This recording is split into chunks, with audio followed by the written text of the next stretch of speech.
Welcome to Thinking Through the Darkness, a Lore by Spec podcast with me, your host, Spec.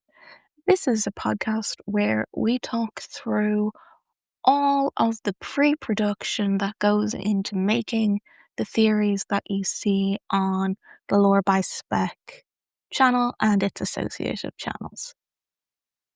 Let's get the shilling out of the way first. If you haven't gone and subscribed and liked and commented on the videos on Lore by Spec on the YouTube channel, please go ahead and do that now. That's one of the best ways that you can support me. This podcast is also available anywhere that you can find podcasts. So if you are listening, if you could like the podcast and maybe leave a little review, that does wonders for the algorithm on the podcast side, which really helps. And if you want to help support this podcast, this is the only one that currently doesn't use free tools.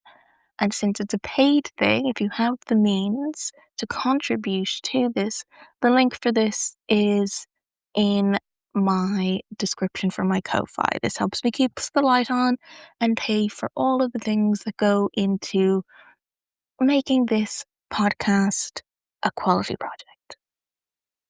Welcome to the anniversary edition of Thinking Through the Darkness. This is the yearly anniversary special of the Lore by Spec YouTube channel. And we're going to spend some time today doing a little bit of a retrospective of the channel and what worked, what didn't work, what has been really positive, what's been the not so great stuff that's happened, and kind of go through it together with you. There won't really be a YouTube version of this, so it's only going to be the podcast people who will benefit from this specific thing, because my YouTube folks will have gotten the 5 hours of Kingdom Hearts theories to fall asleep to video, which will hopefully do the Lord's work of the legwork. So this was always an exercise for me of learning how to keep promises to myself. Because I'm somebody who comes up with big ideas and big concepts, and then if they tend to not work out within the first 90 days, I have had a tendency to give up on projects because they just don't pan out the way that I thought that they would pick up speed. And in many ways, this podcast or this whole YouTube stuff is no exception. There's plenty of people who I have watched throughout the years of how to build your YouTube channel and how to grow a bunch of followers and how to do this and how to do that and how to optimize. And my takeaways from trying to follow that in terms of content is that wasn't ever what I really wanted to achieve from doing this in the first place. My goal doing this was never to sell you guys anything, right? This was always meant to be a place where I could speak my mind about Kingdom Hearts to whatever end that ends up being. And now that we're a year down that road, it kind of gives me an opportunity to reflect, because I'm somebody who holds myself generally to a much higher standard than what I would hold other people to. This is just a quirk of my own personality, I suppose. I am much harder on myself than I would be to anybody else in my own shoes or in similar shoes. We tend to, when something is a visual media like YouTube, we often forget just how many people are watching when we just see a number, when we consider what 200 what 200 views are, right? We forget that that's several buses worth of people, or a really big plane's worth of people, or a packed out, really large cinema screen, or several cinema screens.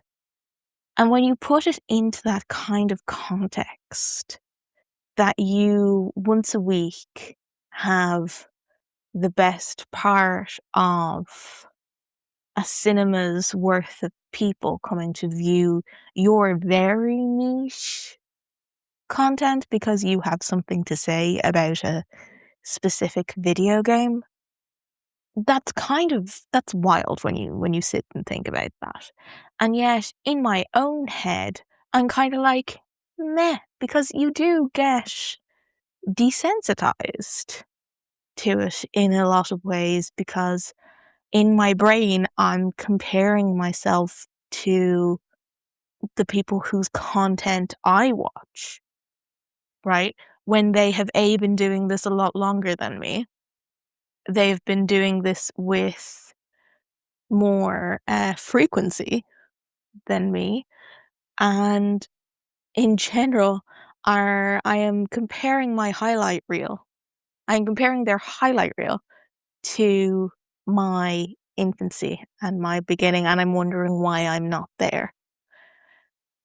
And one of the flaws of being me is my brain's just like, yeah, well, that's not good enough because you're not X and you're not Y and you're not Z.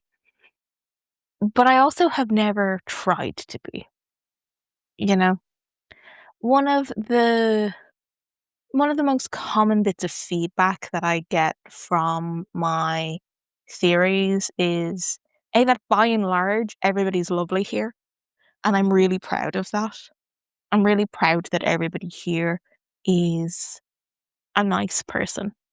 Like, I don't think y'all realize that I recognize the people who comment regularly, right? Like, I look forward to seeing y'all's names popping up when you do comment, and I do get to know and have a dialogue with you. That is easily the best part of this process for me. So by and large, you're all very lovely humans.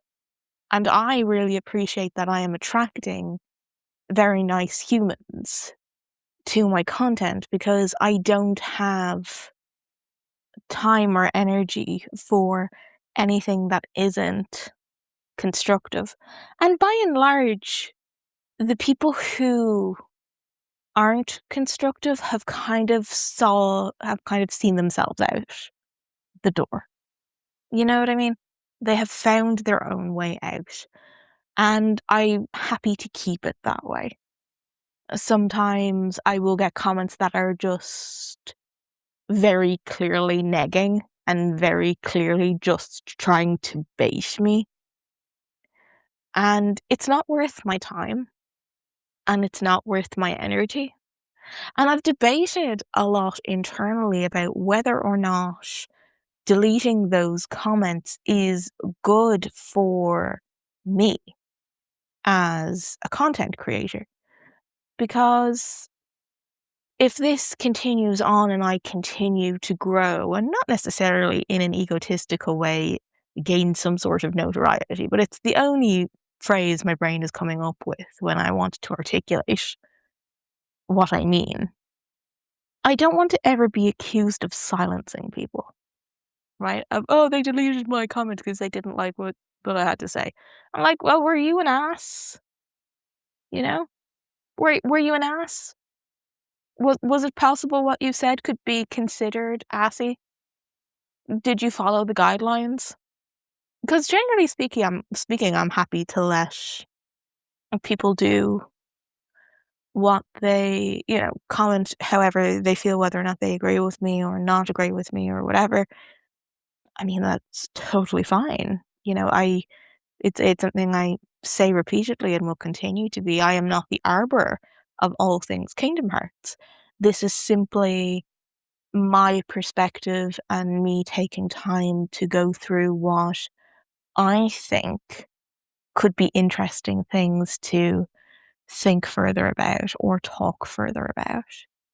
And by no means is what I'm saying gospel. I am working this out in real time with everybody else. So there's that side of things. And I'd like to know what people think of that. I wouldn't like to think that anybody would be like, yeah, you're a bit silency if people don't like what you say. Because I think that there has to be, I fully just think that there has to be space for other people's opinions that aren't mine. It's much like the way I go through the Sleeping Realms theory with so much appreciation and so much love, because there's so much work that went into that as a body of text, even though I don't necessarily agree with it. And I think that that's healthy and that's practical, and it's not in any way disparaging of the work that they have put into it. And I'd want my stuff to be treated with the same extension of generosity, I guess. So meeting you guys has always been the best part of doing this. And I like the routine of creating videos. I don't know, because the thing is, nobody has commented since I've made the change to the videos of adding some calls to action in the videos themselves. There's a pop-up that should be on the left-hand corner of the videos at, random durations to remind people to subscribe. And the fact that the videos now, probably at the time of recording, all now have background music to them. But nobody's ever commented on it. And yet it was such a big thing that was talked about a lot in the early videos about how production-wise the value could be increased. And I guess for me, the thing that's annoying for me is it's work. It's additional work in terms of the pipeline of finding appropriate music that matches the tone of the theory, which is a very complex thing to try to find the correct copyright-free music that matches that tone without you being driven mad by an audio loop that just keeps going for the best part of 3+ minutes. Like, that personally for me is my manifestation of hell. But I am somebody who does not, generally speaking, like music that loops or likes background music. If I wanted to listen to music, I would listen to music, right? I wouldn't be listening to something on loop. So the thing that I've always said is that, it'll be complex if I ever get to a stage of being monetized, and for whatever reason, the copyright music that I was using at the time, that was probably copyright free at the time, now suddenly isn't. And that's going to be a pain in the ass to manage, maintain, and then change, should it come to it. So I don't know if anybody's actually even noticed that there has been an uptake in production value with the videos. So I'm also trying to work out now that if people do notice, like, did people ever notice the fact that at a certain point my mic changed? Because my Ko-Fi goal got met and I was able to buy a new mic. So the quality of my mic, now that you guys have podcast stuff, you can probably hear the differences when it's plugged in correctly and stuff. you can hear the difference in comparison to the early day mics that I had when I was just using a very old Razer Siren with a cable that didn't like to be plugged in 90% of the time. And I'm just not sure if people have noticed and it's better, and therefore nobody has complaints about it, and therefore say nothing, or it's invisible and nobody's noticed. And I don't know which it is. I don't know which it is. And it's funny from a production standpoint of trying to work out which it is. Because if nobody's noticed, I get to save like a decent chunk of time by not including it. Because I have to balance it, and then I have to loop it, and then I have to make sure the fades are in there. And like, it's work. So if people don't like it, tell me so I can cut it and I don't have to keep doing it. But if people do find a benefit to it, I'll keep doing it, obviously. But for me, it's just so interesting that I fixed things that people wanted to see, and then like nobody's commented on it. So that's always been an interesting, frustrating side of doing this. The other frustrating side of doing this is that it's genuinely difficult to come up with something that's new and interested that I would be interested in either hearing or learning about every week. When I was first coming up with ideas and concepts around it, I had a good vat of ideas to work from. And because content has been so dry and lackluster, we don't have a lot to pull from in terms of the well, which is why probably at time of your hearing this, we're now into more philosophical debates about the keyblade and about connections between characters and more discussions about where it could go thematically, considering we're now seeing patterns in things in the character files that are more interesting in terms of how they align. And yeah, so that's definitely one of the more challenging aspects of things, because it's hard to put that. There's a lot of intellectual work that needs to go into that.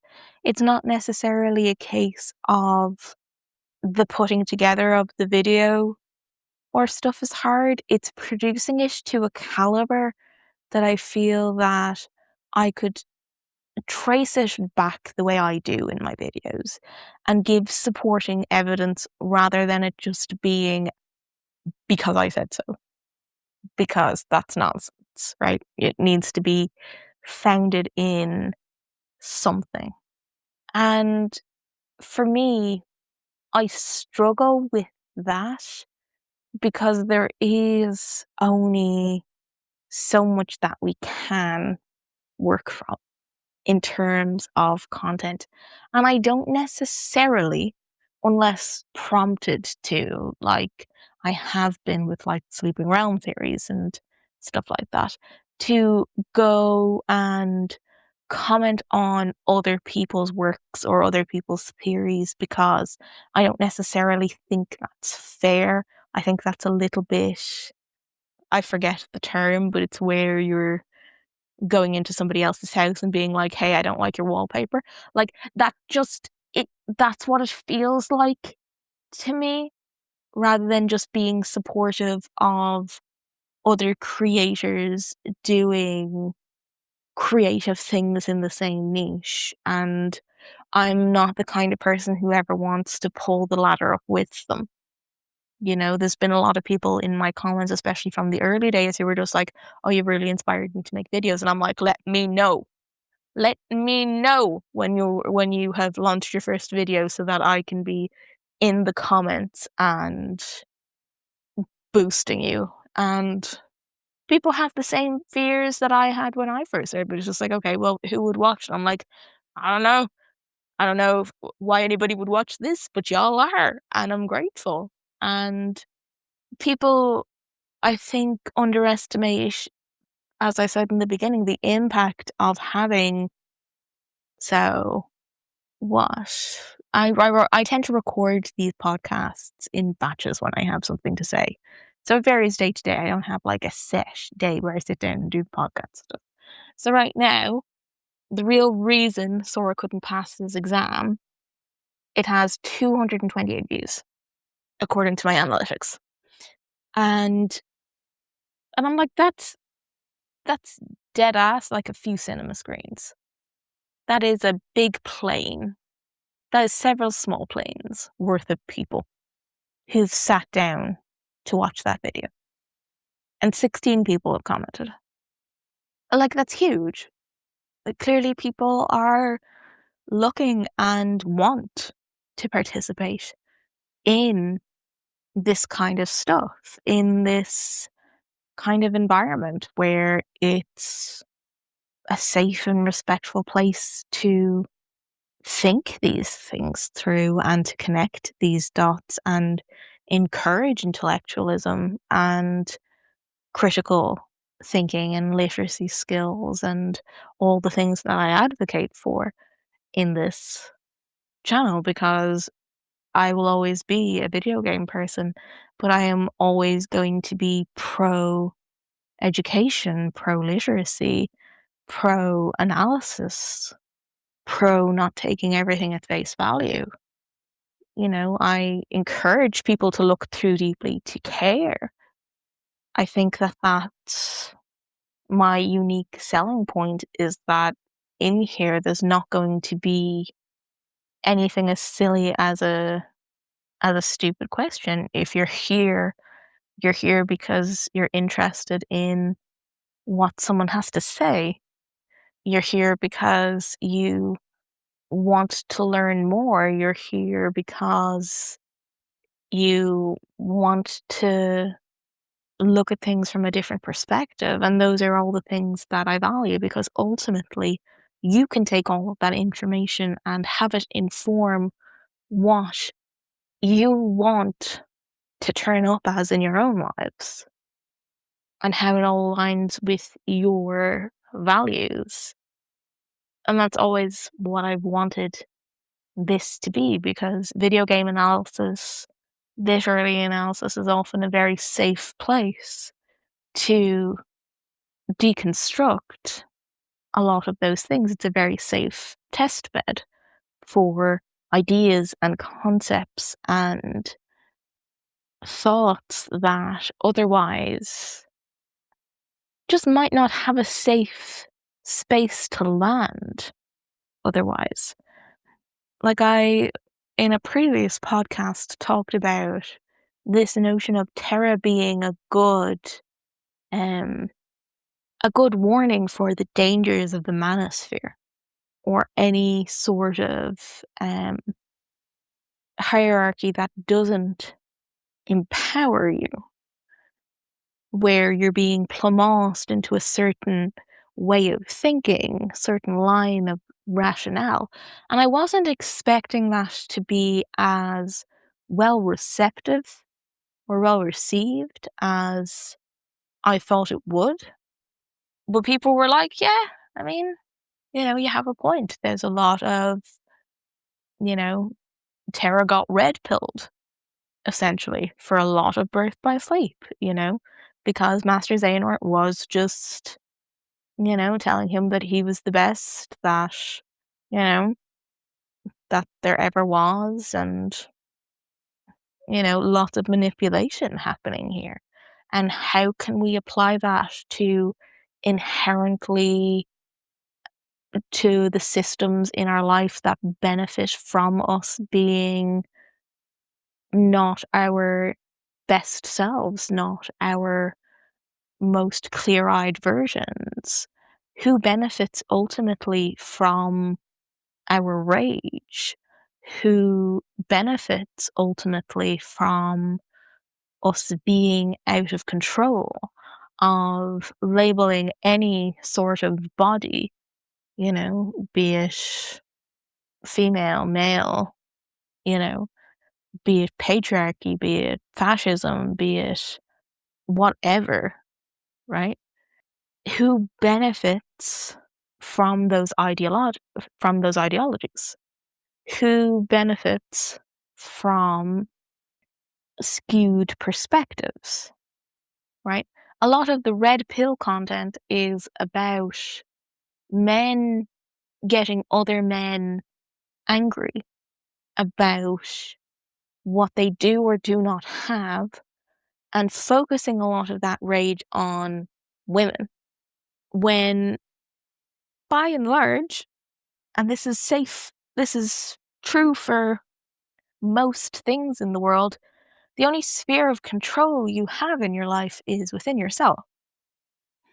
You cannot control what happens to you, but you can control how you respond to it.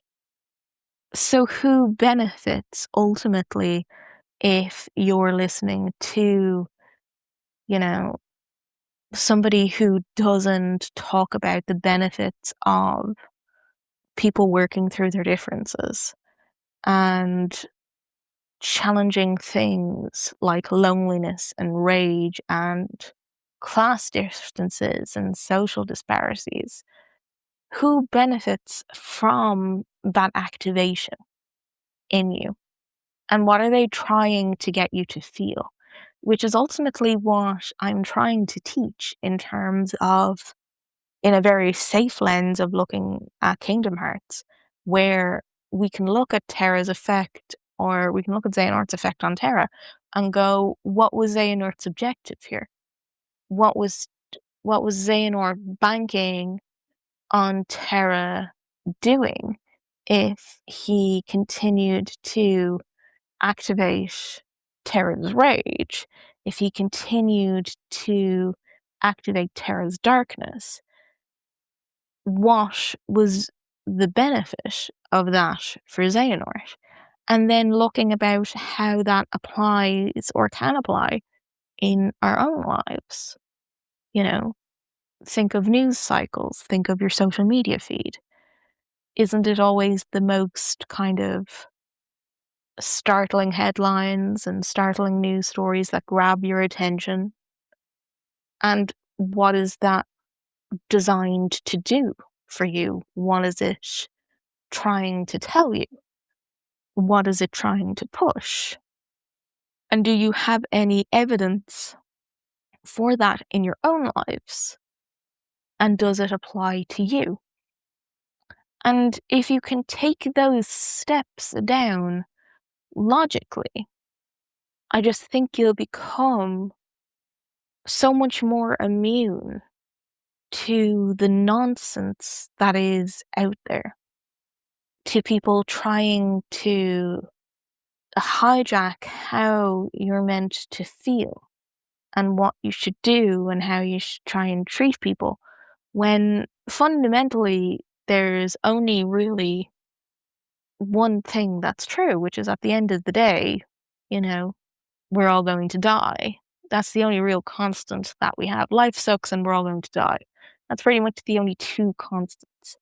And if you keep that in mind and look at that less as nihilism and look at it more as an objective fact, then you'll probably have more control over your life than you may think. Because if you look at this and you're like, okay, this sucks, and what is this trying to do? And what is it trying to make me feel? And what is it trying to get me to do? Is it trying to get me to keep scrolling? Is it trying to get me engaged in some way? And I just feel that video games are a very safe place to talk about it and to have that discussion. And if I can even at one point get somebody to go, ooh, that's made my brain tick over in a funny way, that this was a new way of looking at something that I never thought before. That, you know, this was presented to me in such a way that I'm now curious about other things, and I've done my job as far as I'm concerned, right? Because you can only ever lead a duck to water. And I can only hope that that I can spark something in someone else that might have a ripple further down the line and further in people's lives, where they might then look at things that do upset them. Like, I had a funny conversation with somebody, and I don't know if he listens to the podcast, he'll know what I'm talking about if he hears this. So do feel free to comment. I had a comment with somebody once about not knowing about March Capri. And this person was very much like, how can you not know about March Capri? And I'm like, I don't have a lot of social media. Like, I have YouTube, I have a Blue Sky account that I use primarily just for either bothering Skybound, sup, by the way, and engaging with a lot of his content, as well as Lars the Monster, or Lars the Master. So I am so sorry, dude. But I think you know who I'm referring to. And I'm there for approximately maybe 60 seconds every few days, and then I bounce again.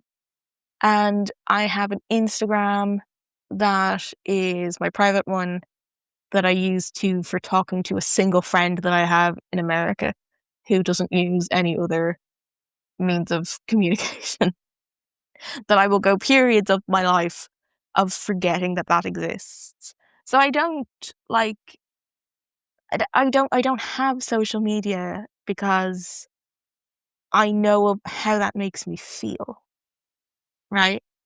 And I would rather have my time stats be like, you have spent X amount of time gaming today, producing podcasts, working out, writing videos, doing videos, etc., than you have spent 8 hours on Instagram. It's not a flex and it's not a reflection on people who do. But I noticed that when I did have this, like a good few years ago, in another lifetime, I was far more anxious about what people thought of me. I was far more worried about being visible or seen or whatever. I was far more just not living in the now, not being present in my own life. And that's not what I wanted for myself.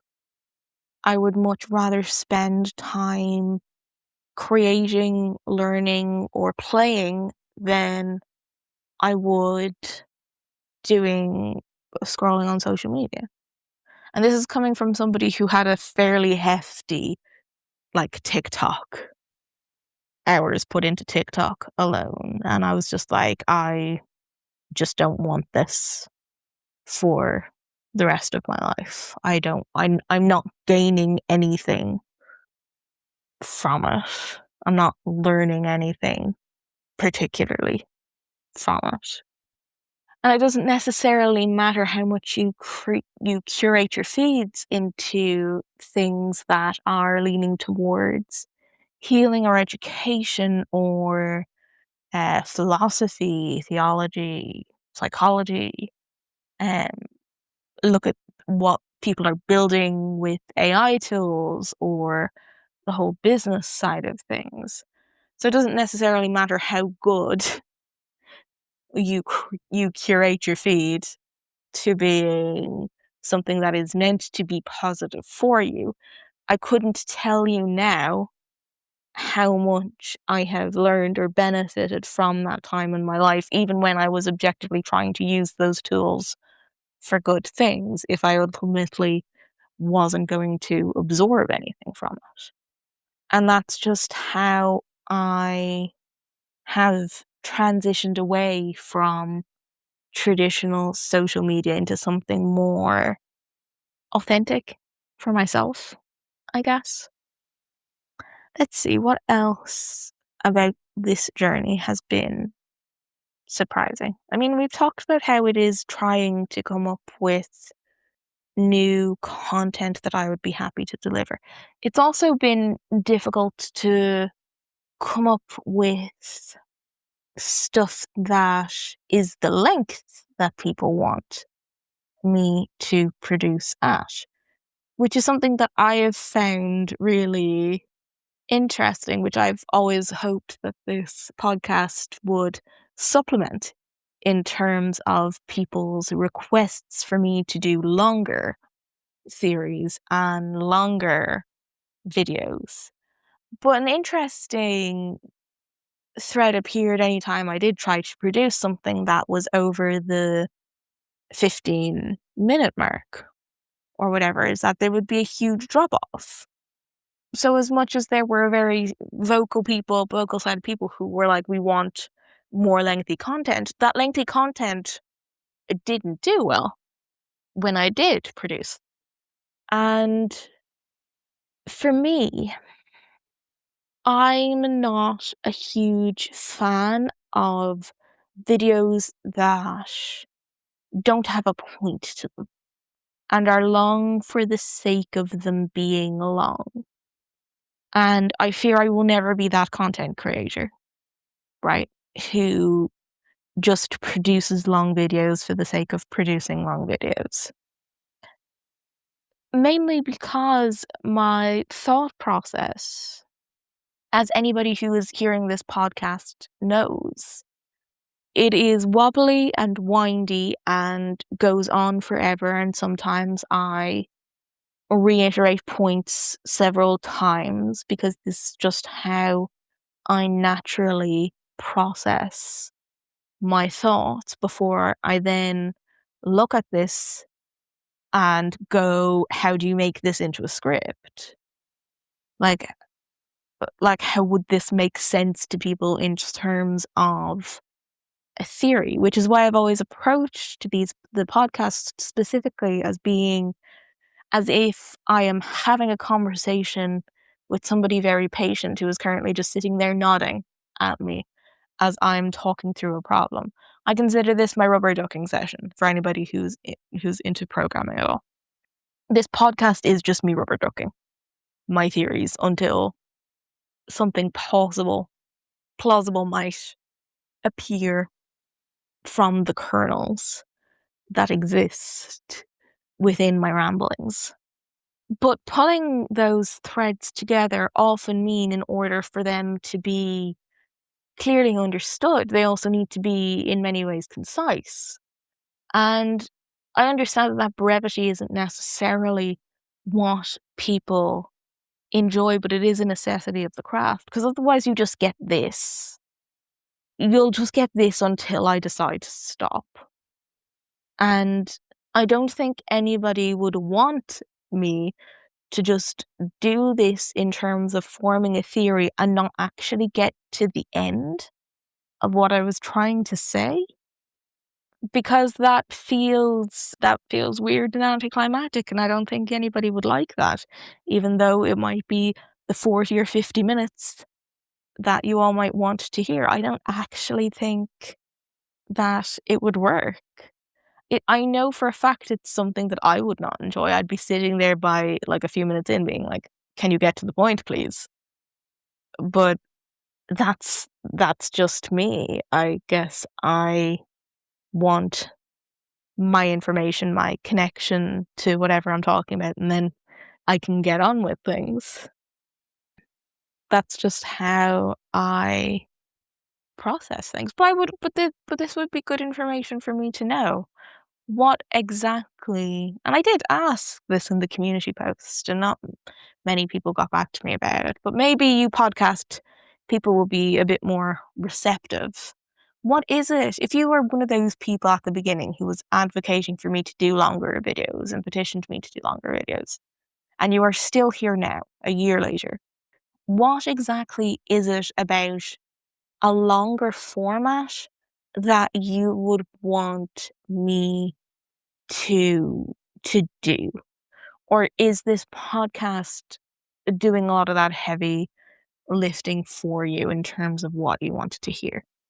Another one of my semi-regulars, he is the guy who does the orchestra, like a fan orchestra thing for Kingdom Hearts. I am so sorry, my guy, I have forgotten your name. I know that you had one of the little green sprites from Kingdom Hearts 1, but I have forgotten your name, my guy. I'm so sorry. But he was saying that he liked the more personal topics and the more like the tier video I did, which was so very scrappy because it was purely it was quite literally purely me me being at like several o'clock in the morning being like, I don't have a decent idea. I need a decent idea. I'm currently scrolling trying to find your name, my guy. But if you don't appear in the next few pages, I will have to move on. But know that I'm sorry. Know that I'm sorry that that your name has blipped out of my brain. David! That's your name, David. Because there is a subset of viewers like David who aren't theory-related, who aren't here for the theory content per se, but interested in like the future of the franchise and my personal experiences with the franchise in general. So I'd like to see whether or not what y'all as the podcast peeps think of that. If y'all are interested in more tier list videos or maybe more social commentary, but I'm equally not sure what that would manifest itself to look like outside of tier videos.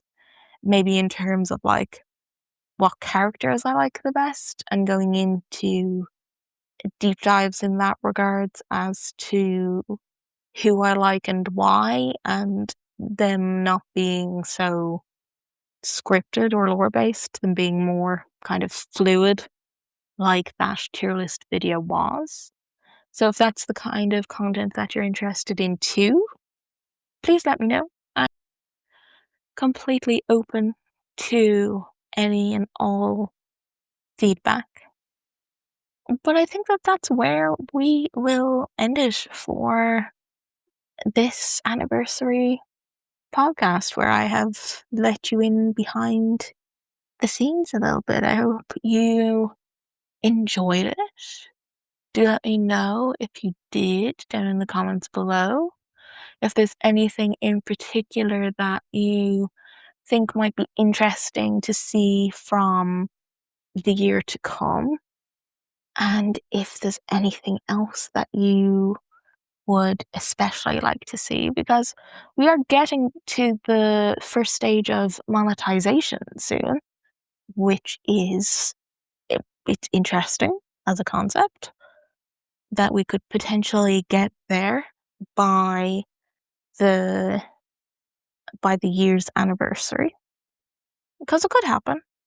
That will open up super chats and shopping, but I'm not necessarily sure if anybody is interested or what merch from mine will look like, even though I do have a surprise for later videos. Actually, considering y'all are podcast people, you can get the information of this first. I've just decided now. I have commissioned a PNGTuber of me for my videos, where I am more of a physical presence.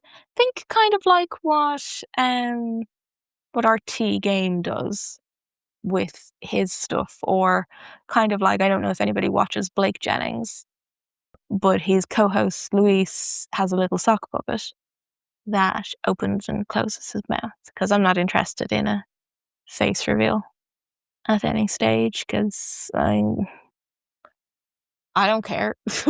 I don't care, and I don't think y'all care about like seeing my face. So a PNGTuber is being developed for me for my videos, where I can pop out and be like, hey, and point to things with a keyblade and stuff, which I think would be cute and funny. And if I'm responding to comments and stuff, you can see me like tapping the screen with my pointer to be like, pay attention. So I think that'd be cute. And it's not going to be a persona. It's not going to be strictly anime either. I'm not going down that route. It'll be more of a human design of me in a very cliche Organization 13 coat. But yeah, so that's what I hope y'all will look forward to in the next year to come. And maybe if y'all think the PNG tuber is cute and we get to a certain amount of followers and the channel continues to grow, maybe we could make her into a plush. Maybe we can make him into a plush. That could be cute. But hey, I am open to suggestions. I'm open to merch ideas. I'm open to any sort of thoughts, feedback, chit chats, saying hi.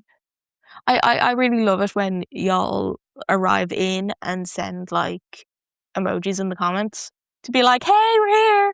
Like, that's really nice, because the podcast doesn't have as much engagement as the normal videos in terms of people saying hi. So like, do say hi if you are here and if you're checking in to sit down. Like, say hi. Tell me how your day has been. It really helps my day.